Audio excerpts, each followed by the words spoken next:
ನಮಸ್ಕಾರ ಭಗವಂತ, ಶುಭೋದಯ. ನಾನು ನಿಮ್ಮನೆ ಹುಡುಗ ಮಂಜು. ನಾನು ಇವತ್ತು ತಲಕಾಡು ಹತ್ರ ಇರೋ ಒಂದು ಹಿಡನ್ ಪ್ಲೇಸ್ನ ನಿಮಗೆ ತೋರಿಸ್ತಾ ಇದ್ದೀನಿ. ಆಲ್ಮೋಸ್ಟ್ ಆಲ್ ತಲಕಾಡು ಅಂದರೆ ನೀವೆಲ್ಲ ನೋಡಿರ್ತೀರ, ಬೀಚು, ಟೆಂಪಲ್ಸು, ಮರಳು. ಅದನ್ನೂ ಹೊರತುಪಡಿಸಿ ಇನ್ನೂ ಒಂದು ಜಾಗ ಇಲ್ಲಿದೆ, ಅದನ್ನು ಆಲ್ಮೋಸ್ಟ್ ಆಲ್ ಯಾರೂ ನೋಡಿರಲ್ಲ. ಬನ್ನಿ, ಆ ಪ್ಲೇಸ್ನ ನಿಮಗೆ ತೋರಿಸ್ತೀನಿ. ಬನ್ನಿ, ಬೇಗ ವ್ಲಾಗ್ ಸ್ಟಾರ್ಟ್ ಮಾಡಿ.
ಆಯಿತು.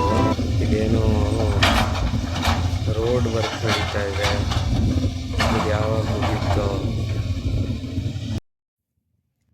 ನೋಡಿ ಸ್ನೇಹಿತರೆ. ನಾನು ನಿಮಗೆ ತೋರಿಸ್ಬೇಕು ಅಂತ ಬಂದಿದ್ದು ಇದೇ ಪ್ಲೇಸು. ಇದ್ರ ಹೆಸರು ಬಂದು ಮಾಧವ ಮಂತ್ರಿ ಅಣೆಕಟ್ಟೆ ಅಂತ. ನಮ್ಮ ಈ ತಲಕಾಡು ಸುತ್ತಮುತ್ತ ಏನು ಕೃಷಿ ಜಮೀನುಗಳು ಏನಿದೆ, ಇದೆಲ್ಲದಕ್ಕೂ ಜೀವನಾಡಿ ಇದು.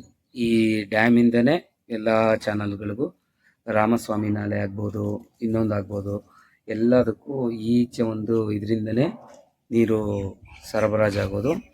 ಇದು ಸುಮಾರು ನಾನು ತಿಳ್ಕಿರೋ ಮಟ್ಟಿಗೆ ಸುಮಾರು ಕ್ರಿಸ್ತ ಶಕ 1140ನೇ ಇಸ್ವಿಯಲ್ಲಿ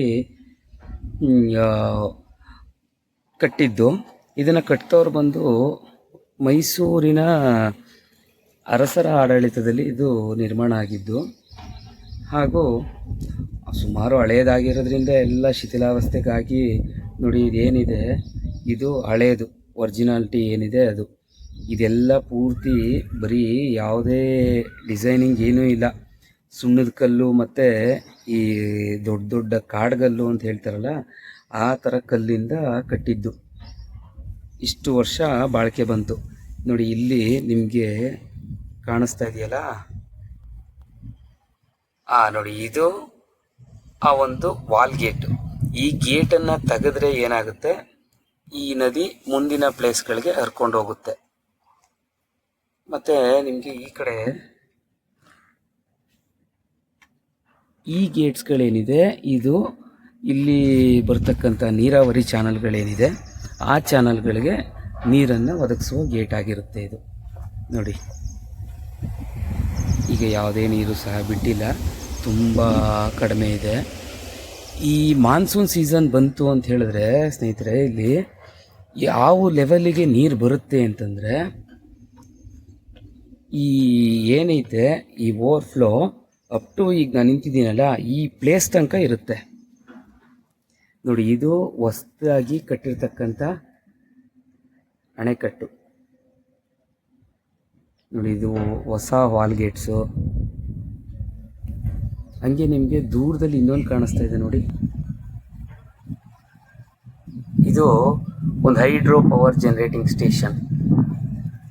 ಇಲ್ಲಿ ಹರಿತಕ್ಕಂಥ ನೀರನ್ನು ವಿದ್ಯುತ್ ಶಕ್ತಿಯನ್ನಾಗಿ ಕನ್ವರ್ತನೆ ಮಾಡುವಂಥ ಒಂದು ಹೈಡ್ರೋ ಪವರ್ ಪ್ಲ್ಯಾಂಟ್ ಇದು. ಇದರಿಂದ ಸುಮಾರು ಒಂದು 12 ಮೆಗಾವ್ಯಾಟ್ ಅಷ್ಟು ವಿದ್ಯುತ್ ಉತ್ಪಾದನೆ ಆಗುತ್ತೆ.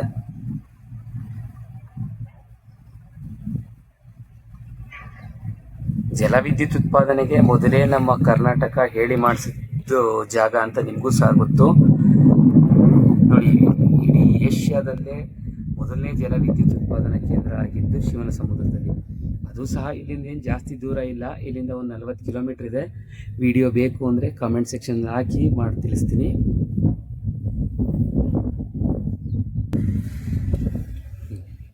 ನೋಡಿ, ಇಂಥ ಕಟ್ಟೆ ಮೇಲೆ ಓಡಾಡುವಂಥ ಸೌಭಾಗ್ಯ ಎಲ್ರಿಗೂ ಸಿಗಲ್ಲ ಸ್ನೇಹಿತರೆ. ಇನ್ನೊಂದು ವಿಷಯ ಏನು ಅಂತ ಹೇಳಿದ್ರೆ, ನಾವು ಸುಮಾರು ಚಿಕ್ಕವರಾಗಿದ್ದಾಗ ಅಂದರೆ ಒಂದು 7ನೇ ತರಗತಿ 8ನೇ ತರಗತಿಲಿ ಓದ್ತಿರ್ಬೇಕಾದ್ರೆ ಇಲ್ಲಿಗೆ ಸ್ವಿಮ್ ಮಾಡೋಕ್ಕೆ ಅಂತ ಬರುವ ಆ ಗೋಲ್ಡನ್ ಲೈಫು ಇವತ್ತಿಗೂ ಇದು ಮಾಡೋಕ್ಕಾಗಲ್ಲ ಬಿಡಿ.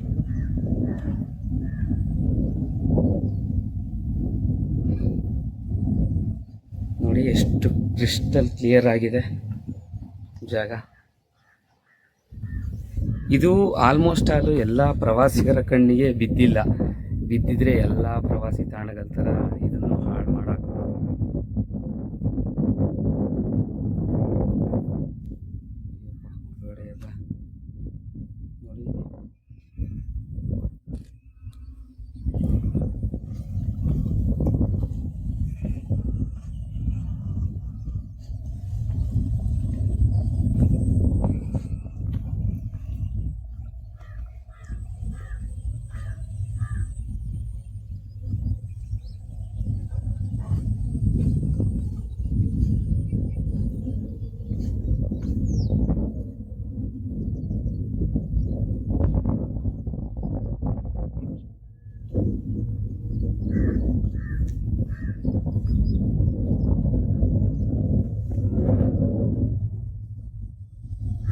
ನೋಡಿ, ಇಲ್ಲಿಂದ ಹರಿತಕ್ಕಂಥ ಕಾವೇರಿ ನೆಕ್ಸ್ಟು ತಲಕಾಡಲ್ಲಿ ಏನು ಬೀಚ್ ಇದೆ ಆ ಬೀಚ್ಗೆ ಇಲ್ಲಿಂದನೇ ಹೋಗೋದು ನೀರು.